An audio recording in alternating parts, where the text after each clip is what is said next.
روشنک نودوست معروف به خانم مدیر به سال 1273 در شهر رشت متولد شد. دروس مقدماتی ادبیات فارسی و فرانسه رو نزد پدر خود حاج سید حسن طبیب معروف به آقا نور آموخت که از پزشکان سرشناس بود و بعد از آن ریاضیات، ادبیات عرب و زبان روسی فرا گرفت و رفته رفته به بانوی اندیشمند بدل شد. سالهای جوانی روشنک همزمان با اوج دوران مشروطیت بود که فصل نوینی از حضور فعال زنان در اجتماع رو رقم زد.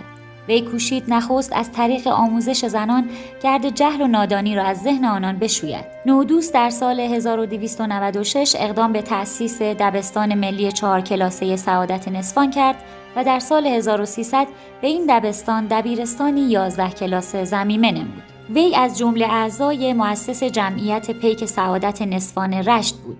او مسئولیت انتشار و اداره مجله پیک سعادت نسوان را نیز بر عهده داشت که از سال 1306 تا 1307 به چاپ می رسید که بیشک مهمترین و تأثیرگذارترین نشریه ویژه زنان در تاریخ جراید گیلان بوده است. بعد از آن به تأسیس کتابخانه، قرائتخانه عمومی، گروه تئاتر، کلاس خیاطی و صنایع دستی برای زنان اقدام کرد. وی با اجرای آثار مولیر درآمد حاصل از این نمایش‌ها را برای تأمین مخارج مدرسه و مجله سعادت نسوان صرف می‌کرد.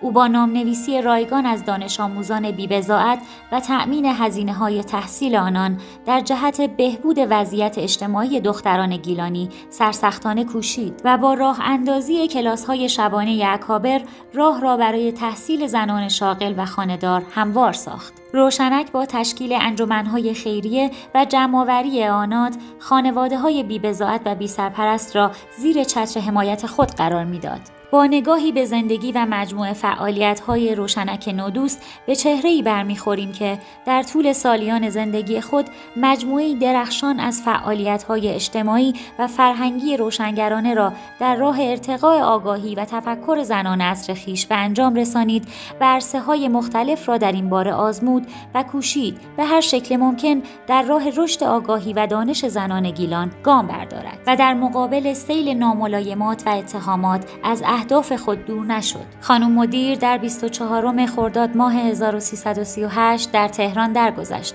و در ابن باویه به خاک سپرده شد. یاد این بانوی فرهیخته گرامی.